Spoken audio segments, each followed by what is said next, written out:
Hey guys, this is Austin, TryGames.net.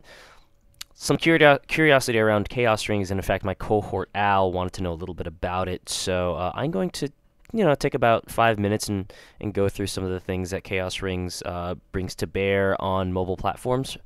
So we're going to start the video now. It's from Square Enix, developed by MediaVision. I know MediaVision's done some work in the past. I believe they did some Wild Arms things, Wild Arms games. But you're starting here, and you can choose between two separate parties, and they're two people each. And I'm going through Escher's storyline. It's Escher and Musea. Escher's kind of an asshole. You're not going to see that here, but he's an asshole. So this is the dungeon screen. The backgrounds, I believe, are pre-rendered. And here I'm trying to focus the camera here, but it's not really working. But pre-rendered backgrounds, dungeon crawl. So it's basically hub world. There's my fork.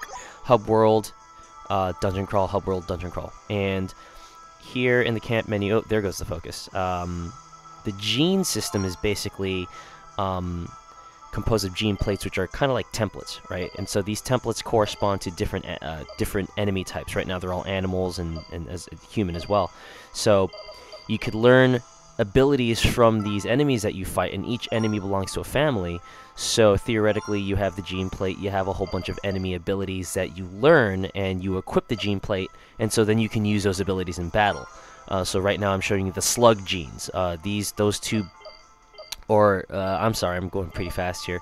Monkey genes, manta genes. These abilities are something that I've learned from defeating these enemies. So all these different plates are basically these templates that hold the abilities that you learn, and you can't use those abilities until you equip a plate. So, oh, right here, here's some of the funny translation here. You can change game settings in the option. Great, thanks. Thanks for that. Japanese voiceover, completely, which I personally like. If you turn off the environmental effect, it will disable snow and sandstorms. This is useful when the process is slow. So, basically, they're saying if you turn off special effects, it helps with a slower processor. But obviously, that didn't really come through the translation. So, I guess I'm backing out here. There's the virtual joystick. You know, I'm not such a big fan of this. I think in this case, you could just tap and go to that place that you tap, but it doesn't let you. So, here, solo and pair. Lets you attack as a duo or just by yourself. So, we're going to start with pair first. And what that does is both of you take damage when you're hit by a single enemy, so you're gonna see that here. But when you attack, you have double the strength, or you multiply your strength. So that's the benefit. That's kind of the risk reward of it. I'm gonna go into solo now. But the other thing is, I believe that you have a higher probability of learning abilities if you're attacking in pair mode. So right now, we're gonna have Musea use a gene attack, which is basically a magic spell, and analyze, which I think I'm going to select here. Yeah. Analyze basically is kind of like Peep or Libra or whatever in Final Fantasy. So see right there, they're just looking at this enemy called a Wadjet. Okay.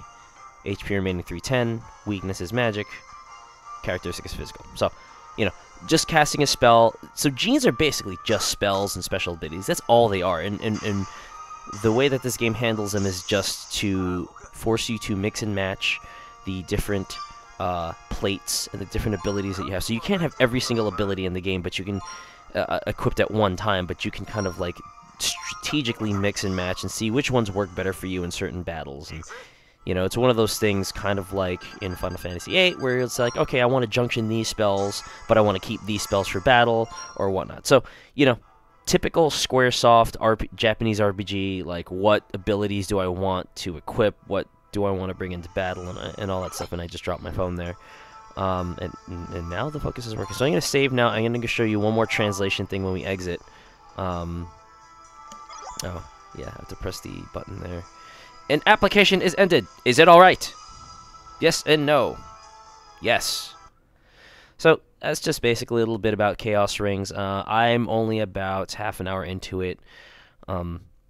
I think it's decent so far, especially for a mobile game. And I guess you shouldn't have to use those kind of qualifiers. A good game is a good game is a good game. And frankly, the story in this one is kind of crappy so far. It they fit it to the dungeon crawl mold, which works with mobile device. But all in all, like they thought out a battle system and a character progression system, and it looks like it has promise so far. So I'm gonna put a few more hours into it, and maybe when I beat the thing, if I beat the thing, I'll have a full review. Thanks, guys.